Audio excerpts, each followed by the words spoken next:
Abra sua Bíblia em Apocalipse, capítulo 13. Apocalipse, capítulo 12.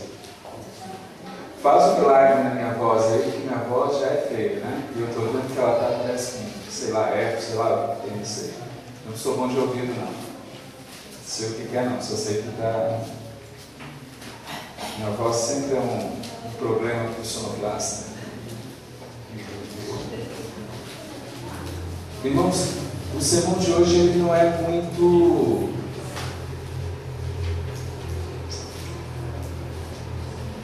Como que eu posso falar? Já começa pelo título dele. Você não vai gostar do título dele. Tá bom? O título do sermão dessa manhã, eu queria que você prestasse atenção no título. Porque aí você vai entender o sermão. O título do sermão dessa manhã é... Posso falar? O ideal de Satanás para a igreja adventista. O título do sermão é o ideal de Satanás para a igreja adventista. Como eu não gosto de citar muito o nome de Satanás, e o sermão na realidade deve ser mostrado Cristo e não o dragão, mas eu queria que você prestasse atenção no título, para que no decorrer das colocações vocês vão ver a parte bíblica mostrando o ideal que ele tem para a igreja adventista. E aí eu gostaria de te convidar, é um sermão que começa o apelo pelo início. Eu queria te convidar para você ver se você está fazendo o ideal de Deus ou você está cumprindo o ideal de Satanás para a igreja, no caso, para você membro dessa igreja. Vamos lá então? Primeiro texto, Apocalipse 12, verso 17. Quem pode ler para mim? Virou-se o dragão contra a mulher e foi pelejar com os restantes da sua descendência, os que guardam os mandamentos de Deus e têm o testemunho de Jesus. Nós estamos ou não estamos em uma guerra? Mas parece tão tranquilo. Você teve algum problema para cantar hoje? Vocês tiveram algum problema para vir aqui na igreja hoje? Não é tão simples. Mas a Bíblia fala que nós estamos em guerra. Fala que Satanás, ele sabe e precisa, em outros lugares, fala que ele está furioso para destruir a igreja. E por que nós não estamos vendo então essa guerra? Será que é porque eu já fui enganado por ele? Ou será que eu não estou vendo como ele está atuando nos lugares, nas pessoas e, quem sabe, até mesmo em mim? Pedro não sabia que estava sendo guiado por Satanás. E em questões de minutos, o próprio Jesus Cristo falou: olha, Pedro, quem falou agora com você foi quem? Não, antes de Satanás. Quando Pedro, ele falou assim, Jesus perguntou: quem sou eu? Ou o que dizem de mim? Aí Pedro deu uma resposta para ele: você é o Cristo. Aí o que Jesus falou para Pedro nesse momento? Quem falou agora foi o quê? Foi Pedro? Não. Quem falou agora foi quem? O Espírito Santo falou com você agora, Pedro. E alguns minutos depois, Pedro então deixa de pensar e ser guiado por Deus e recebe uma das frases mais fortes que Jesus já disse para o ser humano. Ele não virou para Pedro e falou assim: olha, Satanás falou com você agora. Ele não falou isso. Quando Jesus vira para Pedro, ele fala bem assim, acusa Pedro de ser o próprio Satanás, porque naquele momento quem estava falando com Pedro não era Pedro, era o próprio Satanás. Será, irmãos, que nós podemos estar hoje, agora, ou sobre algumas situações da tua vida, será que o diabo conseguiu nos cegar? O ideal, então, vamos ver o que vai acontecer. Será que isso é um conflito que a Bíblia mostra? Não vou citar todos os textos, porque nós temos vários itens, mas eu queria perguntar para vocês o seguinte. Lá em Gênesis capítulo 4, mostra dois irmãos. Quem são eles? Caim e Abel. Eles eram religiosos? Sim ou não? Sim. Eles louvavam a Deus? Sim ou não? Sim. Eles faziam culto ou não? Sim. Olha, irmãos, E aí? Qual era a diferença então da religião dos dois? Caim, ele dava o melhor que ele tinha, sim ou não? Sim, ele dava o melhor. Ele fazia o que ele achava que era melhor para Deus. Ele ia para a igreja e levava tudo que ele achava que era de bom. Na hora das ofertas, ele não dava o que sobrava, ele dava o seu melhor. Mas por que então ele foi rejeitado e Abel foi aceito? A resposta não é porque eles não eram religiosos. Os dois eram religiosos. Os dois faziam o altar do Senhor. Mas um fazia o que achava melhor e o outro seguia as recomendações de Deus. Irmãos, por que essa história foi aparecer na Bíblia? Porque ela representa hoje a Igreja Adventista do Sétimo Dia. Ela representa hoje todos nós que estamos dentro da igreja. E não é só nessa parte. Se você parar para olhar, toda a Bíblia, em vários momentos, ela coloca dois grupos. Querem ver um agora dos finais dos tempos, que Cristo citava? Eu não vou pedir para a gente ler, mas vocês lembram de algumas virgens? Quantas? 10. E quantas eram prudentes? E quantas não eram? As duas eram religiosas? As duas esperavam o noivo? Estavam vestidos como igreja? Sim. Elas cultuavam no mesmo local. Elas estavam no mesmo local. Nós estamos no mesmo local agora nessa manhã. Será que nós estamos representados hoje por essas duas igrejas? A minha pergunta para você não é para a igreja inteira, é só para você. E você não deve responder para mim, você deve responder para o seu Deus. É em que parte você está? Caim ou Abel? Prudentes ou imprudentes? Sabe, o mundo já está preparado. O mundo já está preparado. Temos crise na parte da ecologia ou no meio ambiente, sim ou não? Sim. Quem pode citar alguns deles? Existem maremotos hoje? Eu não sei se você sabe, mas quem tentar comprar agora qualquer equipamento eletrônico, por exemplo, um HD para computador. O HD de computador, você comprava alguns tempos atrás, vou fazer uma média, um valor de 150 a 200 reais. Hoje você vai comprar um HD de uma máquina, você vai pagar em torno de 450 a 500 reais. O mesmo HD. Só porque as fábricas que fazem isso na Ásia estão debaixo d'água. E aí já não vai ter esses equipamentos eletrônicos e só devem, alguns especialistas dizem, que isso só deve melhorar lá para março. Porque as fábricas vão ter que se reestruturar para começar a fabricar e só em março teremos então o mundo inteiro com os equipamentos de novo vindo da Ásia. O mundo está louco. Cada vez ficando mais quente. E é interessante lembrar que nós não precisamos de muitos graus para virar uma coisa louca. Dizem os cientistas que apenas 5 graus de diferença na temperatura da Terra, já teremos então uma era do gelo de novo. Gelo para tudo quanto é lado. Apenas 5 graus. Eu estava dando uma olhada na internet sobre isso aí. Tem cidades inteiras que vão desaparecer. Inteira, devido ao degelo, né? Você tem, se aumentar a temperatura, alguns lugares vão ficar muito frios e outros lugares vão ficar muito quentes. Uma das coisas que a gente vai ver hoje, por causa do efeito estufa, camada de ozônio, porque a camada de ozônio protege a Terra dos raios. E aí os raios entram com mais força. E o efeito estufa faz como uma estufa, por isso que a gente fala efeito estufa.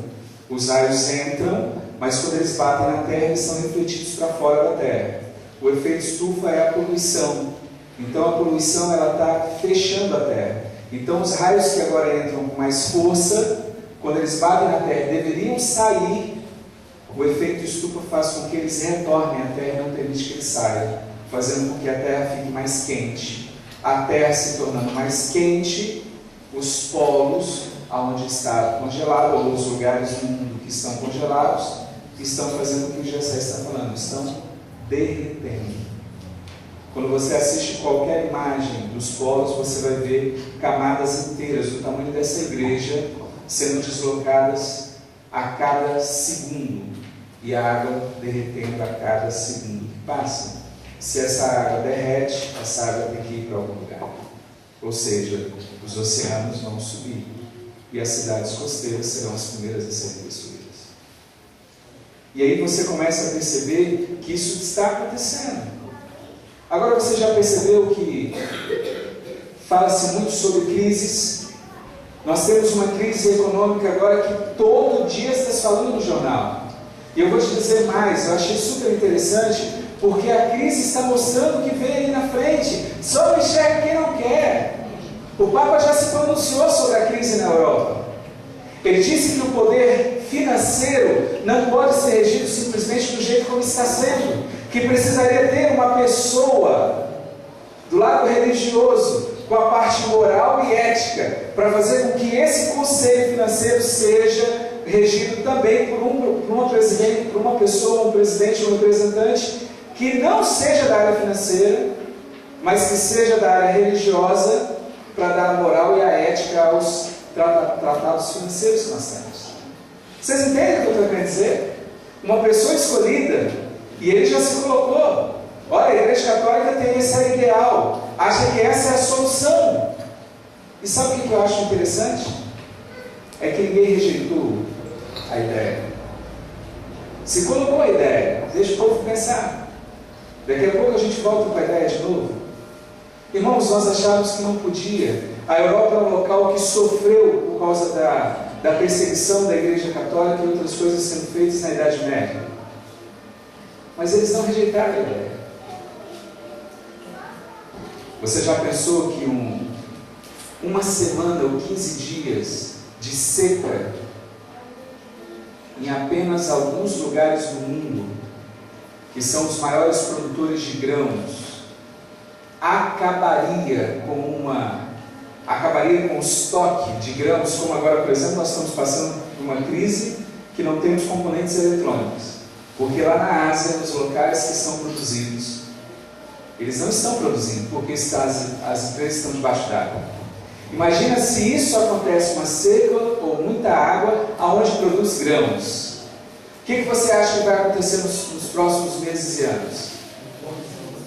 As pessoas não vão ter comida. E você acha que as pessoas vão ficar sem comer? As crises aparecerão, as guerras aparecerão. E você acha que para por aí? Não. Nós estamos vendo no jornal, começamos agora, toda a parte dos muçulmanos, árabes, Egito e outros que vocês já viram pela televisão, que antes suportavam as coisas, estão agora proclamando que eles querem escolher. Eles querem morrer, se for necessário, mas eles querem ter liberdade de escolha. Eles não querem mais ter indicadores. E você vê cada país estourando. A última agora, se não me engano, foi no Kuwait. As pessoas gritando e falando: nós queremos escolher o que é melhor. Se está em crise, nós vamos atuar, nós vamos matar, nós vamos fazer o que for possível, mas nós vamos ter aquilo que nós queremos.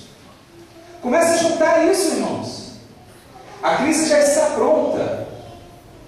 E a pergunta é: a igreja está se preparando para o caráter de Deus, ou a igreja está ainda esperando e permitindo que o diabo mine as forças da igreja?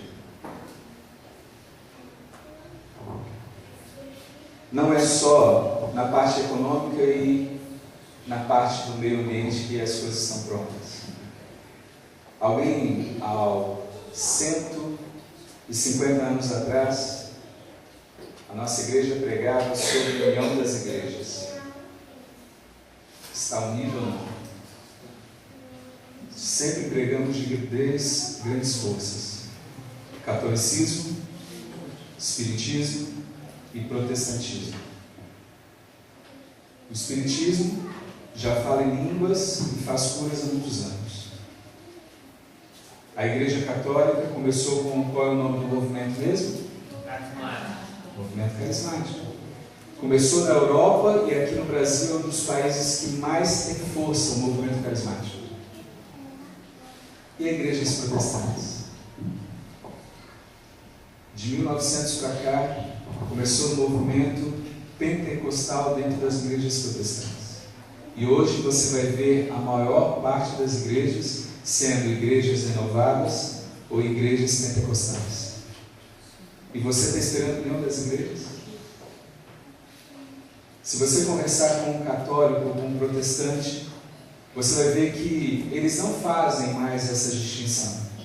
Se tem um movimento carismático, você vai encontrar dentro do movimento carismático pessoas que dizem ser protestantes. E nos cultos protestantes, muitos que são católicos vão até lá. E você ainda está esperando a união das igrejas. Para que é a nossa igreja? Se nós estamos falando de ideais, eu preciso entender para que Deus pensou na nossa igreja. O porquê que você acha que a igreja adventista ela é diferente? Por que você acha que a igreja adventista ela tem algo diferente? Porque, irmãos, por que você vai sair hoje à tarde para falar da igreja adventista? Por que as pessoas não podem ser católicos? Por que não podem ser batistas?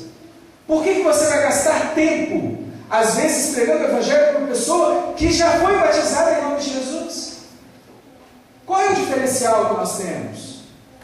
Porque se nós não temos diferencial, então não precisamos pregar. Se nós não somos diferentes, para que pregar? Me ajudem.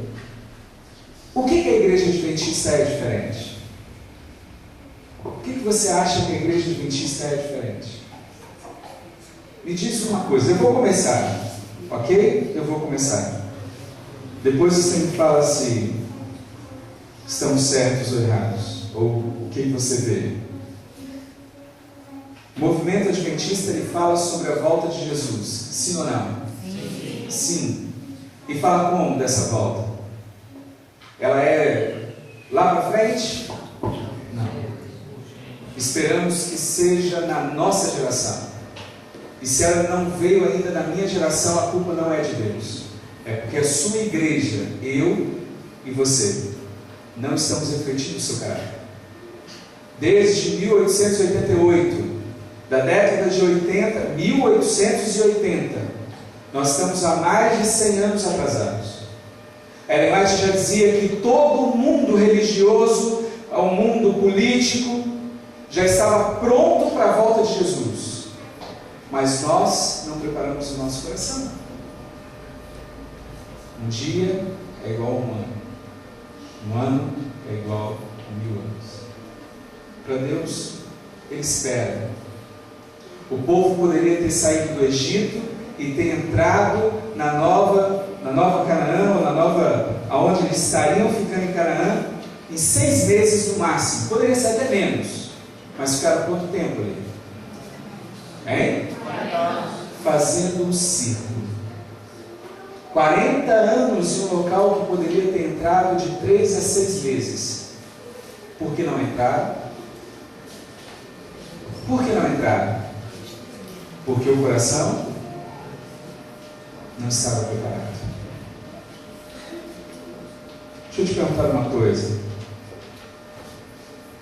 Um dos pontos, alimentação, é um diferencial ou não? Sim. Será que isso mostra na Bíblia que era o diferencial? Deus no deserto deu um maná e quis educar o povo. E o que o povo fez? Tenho uma pergunta para você. Você tem brigado para a sua alimentação ser mais natural? Eu não estou falando agora para você ser vegetariano. Mas a minha pergunta para você é: você está brigando com você mesmo para a sua alimentação ser mais natural? Qual dos dois lados você está? Caim ou Abel? Você está fazendo o que você acha que é melhor? Ou você está fazendo o que Deus está pedindo? Vestimenta é um diferencial ou não? Sim. Sim ou não? Sim. Sim. E qual é a diferença então do cristão adventista? Nenhuma. Não, tem diferença ou não tem que ter? Tem que ter. Por que então? Aí vem uma pergunta. Eu não estou perguntando dos outros irmãos, eu estou perguntando a sua. Quando você está durante os dias no seu trabalho, indo à praia, jogando bola, brincando com seus filhos, quando você vai para a faculdade, para o colégio, a sua vestimenta. Sabe, hoje é muito fácil jogar o problema na igreja. A igreja que se apostatou. Aí aparece um monte de movimentos falando que a igreja é não sei o quê. A igreja não está errada, irmãos. Porque a igreja são as doutrinas. E as doutrinas são bíblicas. O errado não é as doutrinas da igreja, mas é se eu e você estamos nos adaptando a ela. Se eu e você queremos fazer o que Abel fez. Senhor, olha, eu vou fazer o que você quer que eu faça. E não simplesmente achar e fazer o que eu acho que é melhor. Será que dentro do povo de Israel nós temos as Jezabéis? Será que Jezabel existe hoje? Cuidado, não confunda as coisas. Usar os produtos para que você fique naturalmente bonita deve acontecer. Para que você esteja melhor, deve acontecer. O povo de Deus é um povo bonito e deve se apresentar bonito para chamar a atenção dos outros. Mas não chamar a atenção para honrar o ser humano, mas para honrar o Deus Criador do ser humano. E será que as joias? Eu vou dar duas passagens. Êxodo 33. Êxodo 33. Na saída do Egito, Deus vira para o povo de Israel e fala: olha, depois que os primogênitos foram mortos,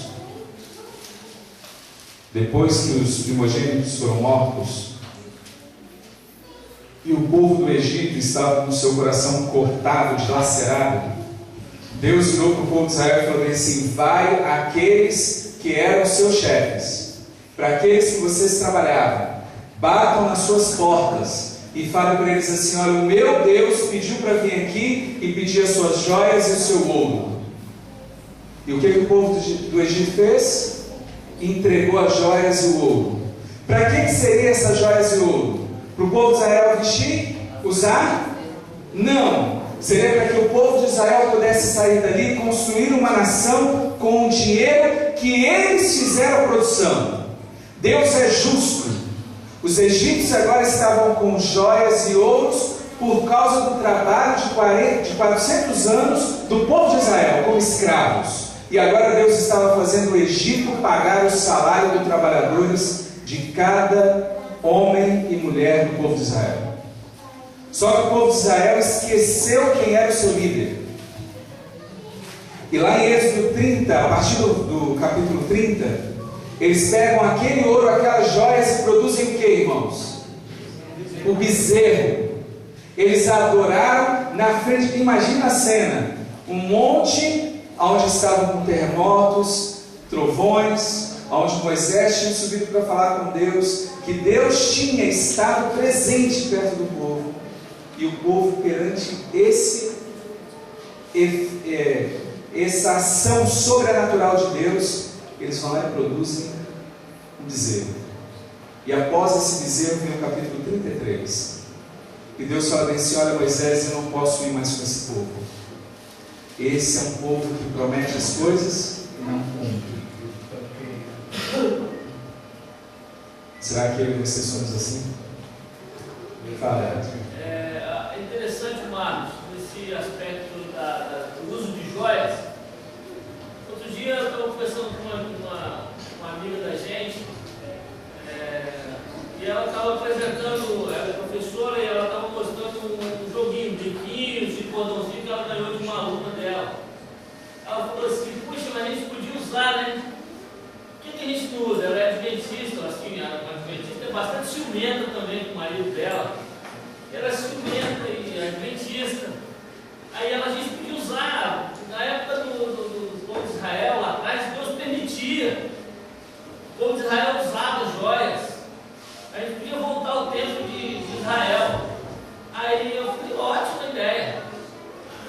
marido dela, bem assim, quantas mulheres você vai querer? Porque Salomão tinha um monte. A gente podia voltar no povo de Israel, porque naquela época, segundo você, Deus permitia. Ela, não, mas aí também não pode, não. Então, da mesma forma que Deus permitia que o povo usasse joias, Ele permitia que os homens tivessem mais de uma mulher. Mas esse permitir é engano, não é engano. Acontecia como Deus hoje também permite, vamos aqui entre aspas, esse permitir, acontece hoje. Muitas coisas o nosso povo faz, mas contrário à vontade de Deus. Não necessariamente aceito por Deus. Querem ver uma coisa? O povo de Israel fez o bezerro, não fez? Após o bezerro, Deus vira para eles e diz assim: pega a tua Bíblia, Êxodo 33. Olha a verdade sobre as joias. Ouvindo o povo essas más notícias, pôs-se a prantear, e nenhum deles vestiu o quê? Verso 4, finalzinho do verso 4. Seus, alguns lugares vai estar atavios, outros vai estar joias, outros vai estar ornamentos. Depende da tradução. São as joias que eles tinham. Por que eles deixaram de usar joias? Quando Deus falou assim: vocês são um povo que não está seguindo o que eu digo. Por que eles tiraram as joias? Aí o verso próximo começa a explicar. Porquanto o Senhor tinha dito a Moisés: diz aos filhos de Israel: eis é povo de dura cerviz. Se por um momento eu subir no meio de ti, te consumirei. Tira, pois, de ti o quê? Para que eu saiba o que eu hei de fazer de vocês. Eu quero ver se vocês são fiéis a mim. E o que o próximo verso diz? Então, vamos ler juntos? Então, os filhos de Israel tiraram de si, irmãos, desde o monte Horebe em diante. Esse texto está dizendo que depois do monte Horebe, ou seja, depois do Sinai, Deus perguntou assim: olha, povo de Israel, se vocês querem ser fiéis a mim, vocês não vão usar joias. E o que a Bíblia diz? Que daquele dia em diante, o povo de Israel não usou mais joias. Aí você vai falar: não, mas depois se apostatou? Não. Entre o povo de Deus sempre vai ter Caim e Abel. Dentro do povo de Deus hoje vai ter Caim e vai ter Abel, irmãos. Se você falar: não, mas isso está no Velho Testamento, tudo bem, vamos para o Novo. Porque existem muitas falas iguais a do que o Erasmo comentou, as pessoas falando que isso não é 1 Pedro capítulo 3. Não, mas isso não está na Bíblia, Erasmo, né? Não, mas nós podemos usar, o povo de Israel usava. Irmãos, qual povo? Os que representavam Abel ou aqueles que representavam a Caim? Qual povo de Israel que usava joias? Qual povo de Israel hoje? Por exemplo, nós usamos aliança porque Ellen White, inspirada por Deus, escreveu sobre aliança. Mas ela disse assim: olha, muito cuidado, porque isso será um processo levedante. O que é um processo levedante? Você pega uma massa, coloca um pouquinho de levedo, não é isso? E o que acontece com aquela massa? Ela cresce. E por isso que tem muita gente aí, hoje, não seguindo o caminho de Abel, mas sim de Caim dentro da igreja. E aí as alianças não são alianças simples. São alianças bem complicadas, cheias de pedras. E sabe o que acontece mais no processo levedante? E aí alguns líderes acham que pode, sabe fazer o quê? Ah, os meus filhos estão namorando, então vou dar um anel de compromisso. Onde está o anel de compromisso na Bíblia? É uma joia. Mas nós estamos nos apropriando do que o diabo está colocando. Sabe como e onde apareceu o anel de compromisso? Eu fiz uma pesquisa. O anel de compromisso apareceu da seguinte forma: as cores do anel, ele significa algo. Quando você está trabalhando com esse tipo de aliança, você está dizendo que desse lado de cá é o quê? É o quê? Noivo. Eu estou me preparando para casar. E desse lado é o quê? Sabe para que surgiu o anel de compromisso? Não foi na igreja, foi fora da igreja. grupos de pessoas que não aceitavam o casamento, mas queriam mostrar para os outros que tinham um relacionamento sério, que tinham tudo do casamento, sexo, tudo, só não moravam juntos, mas queriam mostrar que tinham um relacionamento sério. E a igreja se apropria do anel de compromisso, sem entender as suas histórias, sem entender o que estava lá dentro, e começa a usar. Contrário ao princípio bíblico, que a Bíblia diz que do Monte Horebe até o Novo Testamento, e agora nós vamos ver que no Novo Testamento, Pedro olhando para trás, olha o que Pedro diz.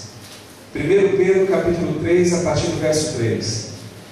Não seja o adorno da esposa o que é? Exterior. Com frisados de cabelos, adereços de ouro, aparato de vestuário. Seja, porém, um homem interior do coração, unido ao incorruptível traje de um espírito manso e tranquilo. Desculpa, eu não falei o verso. Capítulo 3, do verso 3 em diante. Estou no verso 4. Estou no verso 4. Seja, porém, o homem interior do coração, unido ao incorruptível traje de um espírito manso e tranquilo, que é de grande valor diante de Deus. E agora vem o verso-chave. O verso-chave. Para quem diz que no Velho Testamento, depois do Monte Sinai, o povo de Israel usava joias, aqui eu gostaria que você percebesse. Quem usava joias e pinturas sensuais nesse período era o povo de Caim. Era Jezabel, pintada como Jezabel. Lembra aquela expressão? Não era o povo de Abel. Porque o povo de Isabel, vamos ler o que está escrito, pois assim que assim mesmo se ataviaram outrora, quem? As santas mulheres que esperavam em Deus, estando submissas a seu próprio. Ou seja, Pedro olha para trás e fala bem assim: olha, sabe por que vocês não devem usar joias? Sabe por que vocês não devem pensar no seu corpo como uma vitrine? Porque as mulheres santas do passado eram assim. Elas não usavam esse tipo de coisa. Essa história de falar que joias eram usadas para o povo de Israel é para quem não estuda a Bíblia direito. É que pega um texto fora do contexto para virar pretexto. Mas isso dá um JA inteiro, não dá?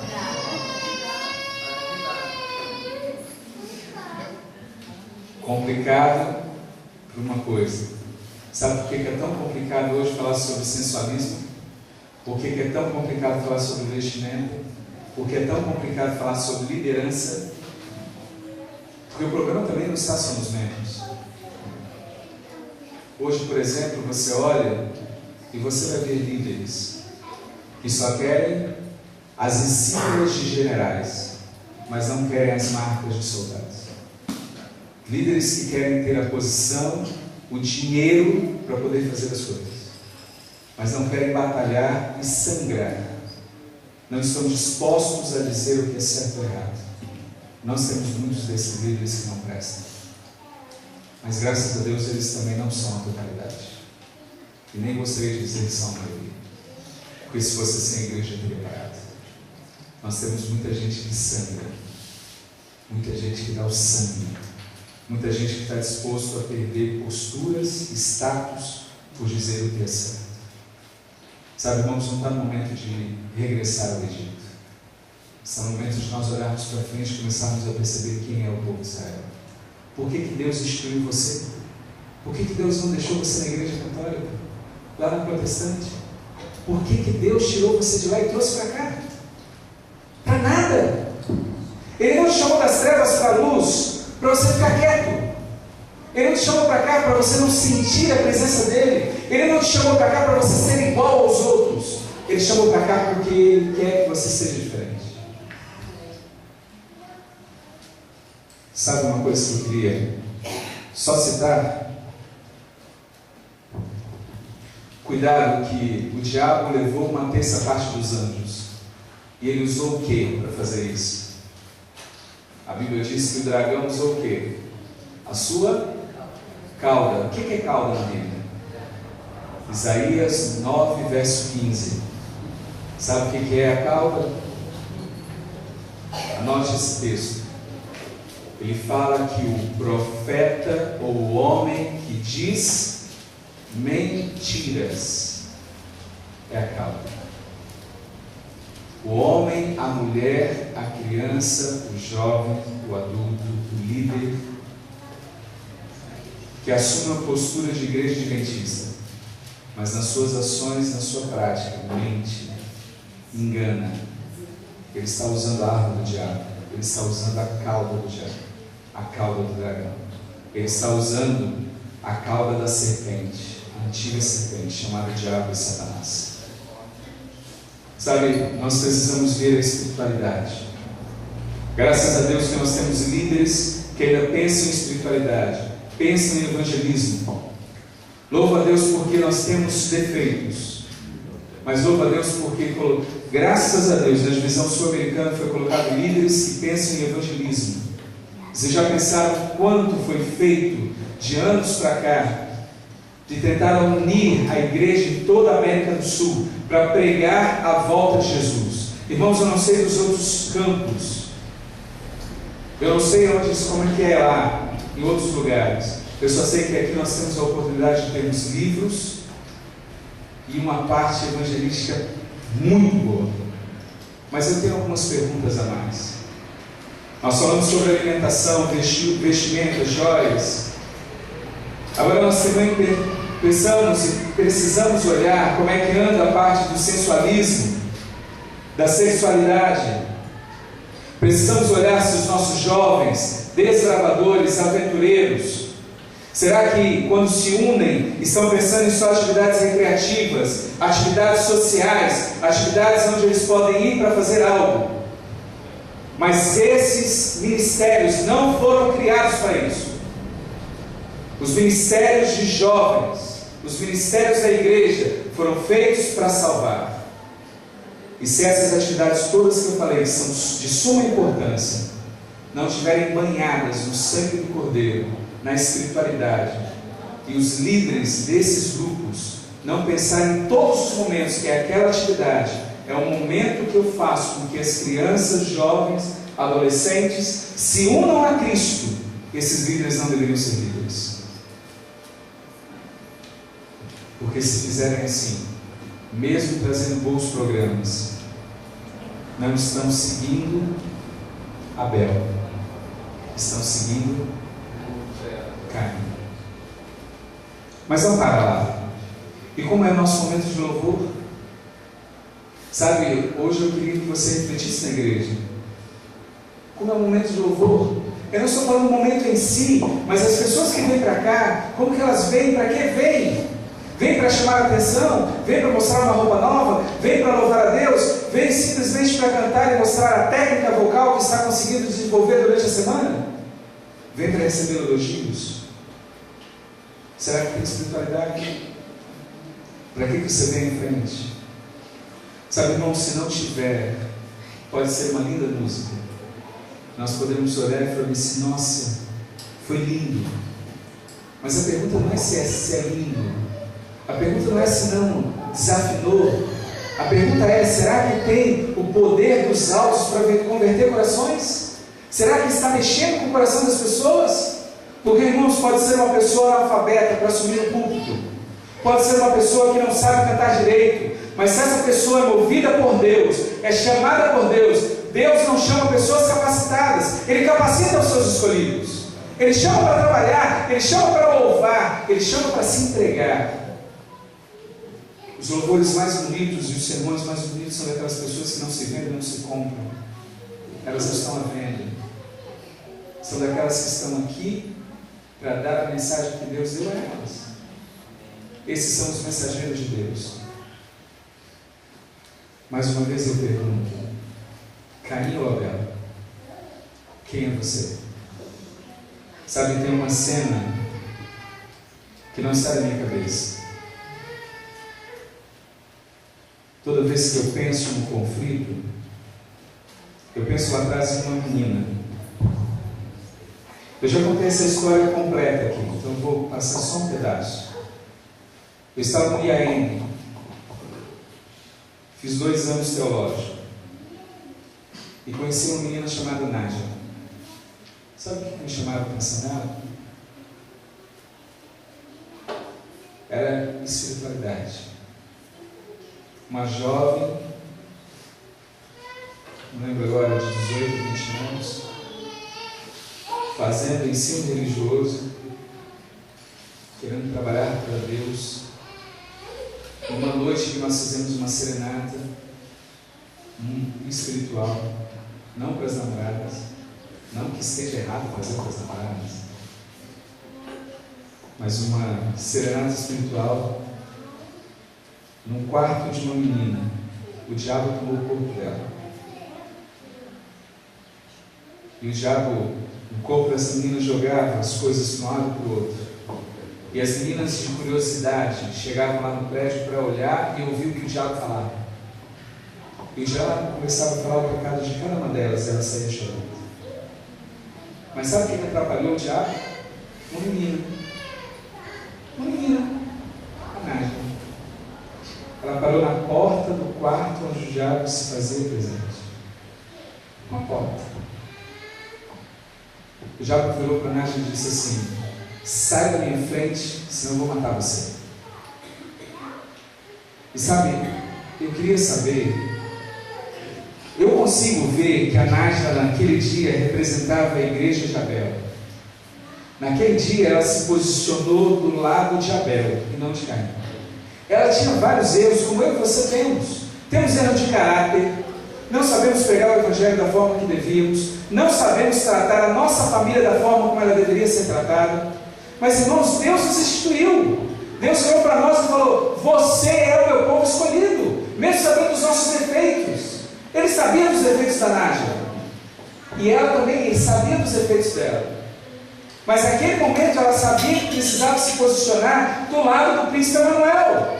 Ela sabia que naquele momento era uma briga espiritual, e não era ela que estava batalhando. Ela só precisava falar: vencer, eu estou do lado de Jesus. A batalha espiritual não é sua. A batalha espiritual, a vitória ou a perda não é sua. Você não tem como brigar com Satanás. Você é fichinha para Satanás. Eu e você não temos poder para nada. Essa briga não é entre o Marcos, entre você e Satanás. Entre eu e Satanás. Essa briga é entre Jesus e Satanás. Eu só tenho que me posicionar. E Nádia se posicionou. Sabe qual foi a resposta dela para o diabo? Ela virou para o diabo e falou assim: antes de você tocar em mim, você vai ter que tocar nos anjos que estão atrás de mim. Irmãos, ela se posiciona. A igreja hoje está sem compromisso. Os membros da igreja, nós estamos sem compromisso. Não estamos trabalhando da maneira que podíamos trabalhar. E você sabe disso. Quem está trabalhando sabe que podia se dar mais. O Espírito Santo fala para você agora se você está trabalhando ou não. Você sabe, eu não preciso falar. Sabe o que me chama a atenção hoje? É que ele invoca a mim e a você. O apelo que eu fiz no início, eu faço agora. Você está do lado de Abel ou você está do lado da igreja de Caim? Vai ter uma música, não é isso? Pode vir. Pode se posicionar.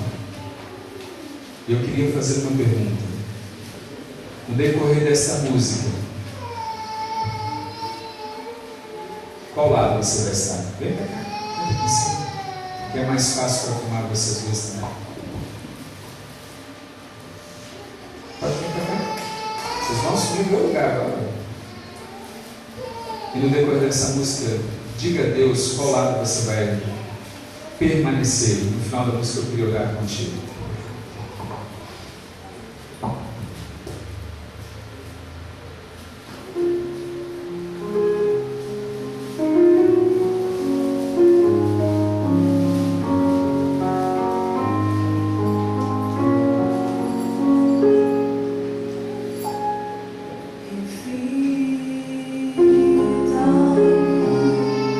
Uma vida envelhecida pelos anos.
Vamos orar?